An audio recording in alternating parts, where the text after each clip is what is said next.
शिक्षक केन्द्रित विधिहरू, प्रवचन र प्रदर्शन। शिक्षक केन्द्रित विधिहरू। शिक्षक केन्द्रित विधिलाई परम्परागत र पुरानो विधि मानिन्छ।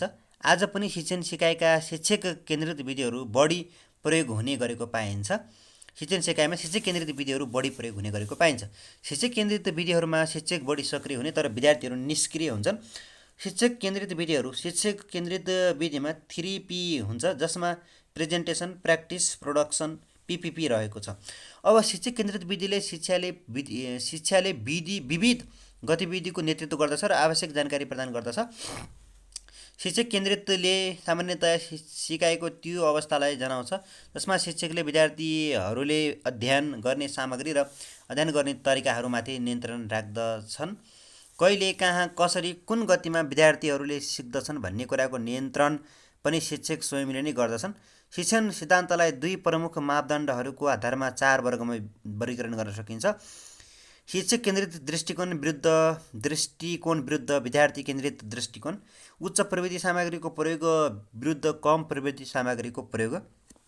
सिकाइको लागि उच्च प्रवृत्तिको दृष्टिकोणले विद्यार्थीहरूलाई उनीहरूको कक्षाकोठामा सिकाइमा सहायता गर्न विभिन्न प्रविधिहरू प्रयोग गर्दछ। धेरै शिक्षकहरूले कक्षाकोठामा कम्प्युटर र ट्याब्लेटहरू प्रयोग गर्दछन्। शिक्षक केन्द्रित विधिमा कम प्रविधिको प्रयोग हुन्छ। अनि त्यसै गरेर शिक्षक केन्द्रित विधिका विशेषताहरू। ज्ञान र सिकाइको केन्द्र शिक्षक हो। सामान्यतया विद्यार्थीहरू निष्क्रिय रूपमा जानकारी प्राप्त गर्दछन्। अनि शिक्षकको भूमिका प्राथमिक जानकारी दिने र प्राथमिक मूल्याङ्कन गर्ने हो। विद्यार्थीहरूलाई खाली भाँडाहरूको रूपमा हेरिन्छ, जसले निष्क्रिय रूपमा आफ्ना शिक्षकहरूबाट ज्ञान प्राप्त गर्दछन्। अनि शिक्षक र प्रोफेसरहरूले ज्ञानको एकमात्र आपूर्तिकर्ताको रूपमा काम गर्दछन्। प्रत्यक्ष निर्देशन मोडेल अन्तर्गत शिक्षकहरूको प्राय व्यवस्थित लिपिबद्ध पाठ योजनाहरू प्रयोग गर्छन्। शिक्षक केन्द्रित निर्देशन एकदम कम प्रवृत्तिको हुन्छ। प्राय कम्प्युटरको सट्टा पाठ्यपुस्तकहरू, पुस्तिकाहरूको प्रयोगमा निर्भर हुन्छ। धेरै अवस्थामा मूल्याङ्कनहरू केवल योगात्मक रूपमा मात्र गरिन्छ र गठनात्मक मूल्याङ्कन होइन। तिनीहरू बिरलै विद्यार्थीको प्रगतिको गुणात्मक मुद्दाहरूलाई सम्बोधन गर्छन्। शिक्षक केन्द्रित विधिहरूका फाइदाहरू। कक्षालाई नियन्त्रण गर्न सहयोग पुग्दछ। विद्यार्थीलाई शान्त बनाएर शिक्षण गर्न सहयोग पुग्दछ। शिक्षकले कक्षाकोठा र गतिविधिहरूको पूर्ण नियन्त्रण अभ्यास गर्दछ। कक्षाकोठा पूर्ण रूपमा नियन्त्रण हुने भएकाले विद्यार्थीले कुनै विषय छुट्याएको भन्ने चिन्ता शिक्षकलाई कम हुन्छ। शिक्षकले विद्यार्थीहरूको समूहलाई शिक्षा दिने पूर्ण जिम्मेवारी लिएको हुन्छ। यसले गर्दा शिक्षकमा विद्यार्थीहरूप्रतिको जिम्मेवारी बढ्दछ। शिक्षकहरूले शिक्षण कार्यप्रति सजग, आत्मविश्वास र कक्षाकोठामा गतिविधिहरू सधैँभरि शिक्षकको आफूमा केन्द्रित भएको महसुस हुन्छ। शिक्षक केन्द्रित विधिका बेफाइदाहरू। विद्यार्थी एक्लै काम गर्दछन् अनि आफ्ना साथीहरूसँग आविष्कारको प्रक्रियालाई साझा गर्ने सम्भावित अवसरहरू गुमाउँदछन्। सहयोग स्कुल र जीवनमा एक आवश्यक बहुमूल्य सिप निरुत्साहित छ। विद्यार्थीहरूसँग उनीहरूको सञ्चार र महत्त्वपूर्ण सोच गर्ने सिप विकास गर्न कम अवसर हुन सक्दछ। शिक्षक केन्द्रित विधिका प्रकारहरू। सूक्ष्म व्याख्यान विधि, प्रदर्शन विधि, व्याख्यात्मक प्रदर्शन विधि, समूह शिक्षण विधि, ऐतिहासिक शिक्षण।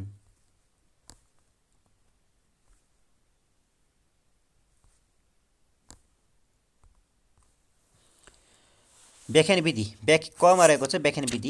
व्याख्यान विधि भाषा विधि, वर्णनात्मक विधि भनेर पनि चिनिन्छ। व्याख्यान विधिका पिता अनि कोर्नाड पाउल अनि लिसस मुन हुन् र लेक्चरबाट ल्याटिन भाषाको लेक्टर्स और लेक्चराबाट बनेको हो र जसको अर्थ टु रिड भन्ने हुन्छ। अनि सन् 1590बाट लेक्चर शब्दको प्रयोग भएको पाइन्छ र व्याख्यान विधिको शिक्षणको सबैभन्दा पुरानो विधि हो। यो आदर्शवादको दर्शनमा आधारित छ। व्याख्यान एक सूचकमा केन्द्रित दृष्टिकोण हो। यसको उद्देश्य उत्प्रेरित गर्न अनि स्पष्ट गर्न, समीक्षा गर्न र विस्तार गर्न हो। व्याख्यान एक सूचना केन्द्रित दृष्टिकोण हो। यसलाई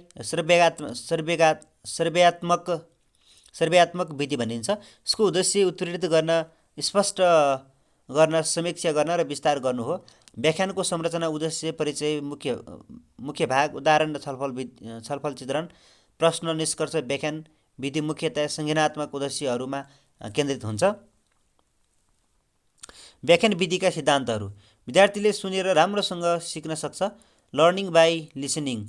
व्याख्यान विधि मार्फत शिक्षकले विद्यार्थीलाई विषय वा विषयको पूर्वज्ञान दिने प्रयास गर्छ र विषयवस्तुलाई अन्य विषयवस्तुहरूसँग सम्बन्ध गर्न सकिन्छ। नयाँ ज्ञान पहिलेको ज्ञानसँग सम्बन्धित छ। व्याख्यान विधिका चरणहरू। व्याख्यानको तयारी यसका मौन बिन्दुहरू समावेश हुन्छन्। विद्यार्थीको प्रकृति अनुसार उपयुक्त भाषा र प्रस्तुतिको तयारी तरिका छनौट, अडियो, भिजुअल र शैक्षिक सामग्रीहरूको चयन, प्रेरक प्रवृत्तिको योजना चयन, अनि व्याख्यानका क्रममा केही कठिनाइ र समस्याहरू अनुमान गर्ने, सफल व्याख्यानका लागि अपराधहरूको उपयुक्त समाधान र विकल्पहरू खोज्ने।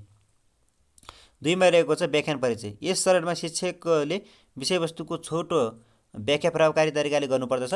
विषयवस्तुको उद्देश्य विद्यार्थीलाई स्पष्ट पार्नुपर्दछ। 3 मा रहेको छ व्याख्यानको समापन। व्याख्यान समापन गर्न निम्न प्रवृत्तिको प्रयोग गर्न सकिन्छ। प्रस्तुत प्रमुखको बुदाहरूको संक्षेप, सामान्यकरण गठन, आशय प्रदान। व्याख्यान विधिको योजना।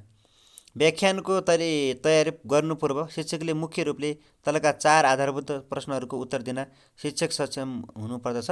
स्रोत को हो? व्याख्यानको उद्देश्य के हो? कति समयावधिसम्म व्याख्यान गर्ने हो? व्याख्यानको विषयवस्तु के हो? अनि व्याख्यान विधिको प्रकार। परम्परागत व्याख्यान शिक्षक मात्रै वक्ताको रूपमा रहने। सहभागितात्मक व्याख्यान सहभागीहरूलाई वक्ताले व्याख्यानको विषयवस्तुको बारेमा मन्थन गर्न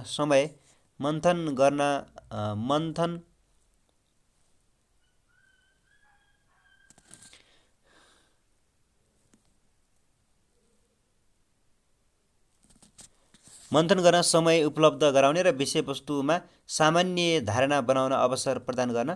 त्यसैगरी पृष्ठपोषण व्याख्यान 10 मिनेट समयसम्म साना समूहमा छलफल गरी सूक्ष्म व्याख्यान गर्ने र अवस्था अनुसार व्याख्यानको शीर्षकलाई सम्बोधन गर्ने। अनि प्रविधिगत व्याख्यान फिल्म, स्लाइड, वेबमा आधारित भएर व्याख्यान गर्ने। अनि खमा प्रदर्शन विधि। प्रदर्शनको अवधारणा डाक्टर सिमन ए न्याप, DR सिमन र ए क्न्यापले दिएका थिए। प्रदर्शन विधि सिकाइमा आधारित छ। प्रदर्शनले विद्यार्थीहरूलाई सिकाइएका कुराहरू हेर्न र सुन्न मौका दिन्छ। प्रदर्शन विधि एक दृश्यात्मक विधि हो जसले सूचना, विचार र प्रक्रियाको मूल्याङ्कन गर्दछ।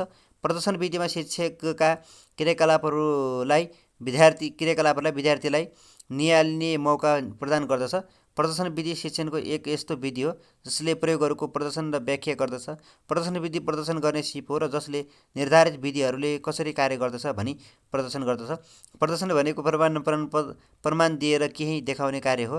प्रदर्शन भनेको कसैले देखाउने वा कसरी काम गर्छ भनेर व्याख्या गर्ने एउटा उदाहरण हो। प्रदर्शन जानकारी र प्रक्रियाको जाँचको लागि एक दृष्टिकोण हो। प्रदर्शन भनेको गरेर देखाउनु हो। प्रदर्शनको आधारभूत सिद्धान्त हेरेर गरेर सिक्ने हो। प्रदर्शन विधिका प्रकारहरू। विधि प्रदर्शन, परिणाम प्रदर्शन। यो छोटो प्रकारको प्रदर्शन हो। यसको मुख्य उद्देश्य केवल सिप प्रदान गर्नु हो। यसले पुरानो र नयाँ प्रवृत्ति वा सिपको बीचको तुलनामा गर्दैन। यसको मतलब तुलनात्मक अध्ययन गर्न सकिँदैन। यो शिक्षण विधि सबैभन्दा पुरानो रूप हो। यो एकल अभ्यास प्रदर्शन हो। परिणाम प्रदर्शन। यो विधि हेरेर गर्नेमा आधारित हुन्छ। यो लामो प्रकारको प्रदर्शन हो। पुरानो र नयाँ दुई अभ्यासहरू बीच तुलना सधैँ गरिन्छ अनि दुवै अभ्यासको नतिजा देखाइएको छ। त्यसैगरी प्रदर्शन विधिको योजना, तयारी र प्रक्रिया। विषयवस्तुको छनौट गरी उपयुक्त शिक्षण गर्नुपर्दछ। तयारी शिक्षकले विषयवस्तु र आवश्यक सामग्रीहरूको छनौट गरिसकेपछि विषयवस्तु र सामग्रीको प्रदर्शनका लागि उपयुक्त पूर्व तयारी वा योजना बनाउनु पर्दछ। पूर्वाभ्यास। शिक्षक प्रदर्शनका लागि गरिएको विषयवस्तु र सामग्री एकैचोटि कक्षा कोठामा प्रदर्शन गर्दा असफल हुने सम्भावना रहने हुनाले शिक्षकले कक्षा कोठामा प्रयोग गर्नुभन्दा पहिले नै त्यस्ता सामग्रीहरूको अभ्यास गर्नुपर्दछ। अनि परिचय। प्रदर्शन गर्ने सामग्रीहरूको परिचय गराउनु पर्दछ। प्रस्तुति। शिक्षकले कक्षा कोठामा विषयवस्तु र सामग्री प्रस्तुत गर्नुपर्दछ। छलफल। सामग्रीहरूको कक्षा कोठामा प्रस्तुत गरिसकेपछि शिक्षक र विद्यार्थीहरू बीच छलफल गर्नुपर्दछ। मेन कन्सेप्ट भनेको विषयवस्तुको छनौट, तयारी, पूर्वाभ्यास, परिचय, प्रस्तुति, छलफल।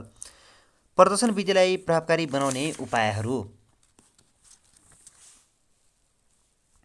प्रदर्शनी विधिका लागि शिक्षकको पूर्व तयारी शिक्षकले पूर्व तयारी गरेको हुनुपर्दछ। प्रदर्शन गरिने सामग्रीहरूको पूर्व परीक्षण गरिएको हुनुपर्दछ। सबै विद्यार्थीले देख्ने गरी विद्यार्थीतर्फ फर्केर प्रदर्शन गर्नुपर्दछ। प्रदर्शनको क्रममा सकेसम्म बीचबीचमा प्रश्न गरी विद्यार्थीहरूलाई आकर्षित गर्नका साथै उनीहरूलाई पनि प्रश्न गर्न प्रोत्साहित गर्नुपर्छ। प्रदर्शनको क्रममा शिक्षकले देखाउने भन्ने र गर्ने गरेको खण्डमा निकै उपयुक्त हुन्छ। प्रदर्शनको क्रममा शिक्षकले विद्यार्थीको अनुहारको अध्ययन समेत गर्नुपर्दछ, जसले गर्दा विद्यार्थीले प्रदर्शन गरेका विषयवस्तु बुझे नबुझे थाहा पाउन सकिन्छ। प्रदर्शनको अन्त्यमा विद्यार्थीहरूलाई प्रश्न सोधी मूल्याङ्कन गर्नुपर्दछ। प्रदर्शन विधिका फाइदाहरू। प्रदर्शन विधिका बेफाइदाहरू: विद्यार्थीहरूको ध्यान केन्द्रित गर्ने, लामो समयसम्म स्मरण गर्ने, सामूहिक शिक्षण गर्न सजिलो हुने, शैक्षिक सामग्रीको निर्माण, सङ्कलन र प्रयोग बढी हुने, देख्न र सुन्न सक्ने हुनाले विद्यार्थीहरूमा विषयवस्तु स्पष्ट हुने। अनि प्रदर्शन विधिका बेफाइदा अनि फाइदातर्फकै प्रदर्शन विधिका फाइदाकै अर्को बुँदा रहेको छ। सिकाइलाई रुचिकर बनाउने, राम्रो व्यवहारको प्रदर्शन गरी विद्यार्थीमा राम्रा बानीको विकास गराउने, विभिन्न तालिम र प्रशिक्षण कार्यक्रम सञ्चालनमा उपयोगी हुने, अनि सैद्धान्तिक र प्रयोगात्मक दुवै पक्षलाई एकैचोटि सञ्चालन गर्ने। अब प्रदर्शन विधिका बेफाइदाहरू: विद्यार्थीमा मौलिकताको विकास हुन नसक्ने, सामग्रीको सङ्कलन गर्न बढी समय लाग्नुका साथै खर्चिलो हुन्छ। अनि यस विधिमा विद्यार्थी निष्क्रिय, शिक्षक बढी सक्रिय हुन्छन्। अनि शिक्षकले गरेका क्रियाकलाप राम्रो नभएको खण्डमा विद्यार्थीमा समेत राम्रो बानीको विकास हुन सक्दैन। शिक्षकले सबै पाठ र विषयवस्तुमा यो विधि प्रयोग गर्न सक्दैनन्। उपल्लो कक्षामा यस विधिको प्रयोग प्रभावकारी नहुने कुरा उल्लेख गरिएको छ।